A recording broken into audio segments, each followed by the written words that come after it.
اور ہم ہی نے آسمان سے ایک اندازے کے ساتھ پانی برسایا، پھر اس کو زمین میں ٹھہرا دیا، اور ہم اس کے نابود کر دینے پر بھی قادر ہیں۔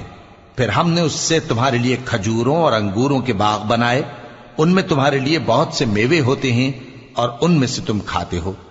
اور وہ درخت بھی ہم ہی نے پیدا کیا جو طور سینا کے دامن میں ہوتا ہے، یعنی زیتون کا درخت کہ کھانے کے لیے روغن اور سالن لیے ہوئے اگتا ہے۔ اور تمہارے لیے چوپایوں میں بھی عبرت ہے کہ جو ان کے پیٹوں میں ہے اس سے ہم تمہیں دودھ پلاتے ہیں، اور تمہارے لیے ان میں اور بھی بہت سے فائدے ہیں، اور بعض کو تم کھاتے بھی ہو، اور ان پر اور کشتیوں پر تم سواری بھی کرتے ہو۔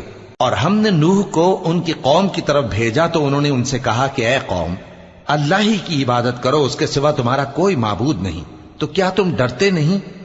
اس پر ان کی قوم کے سردار جو کافر تھے کہنے لگے کہ یہ تو تم ہی جیسا آدمی ہے۔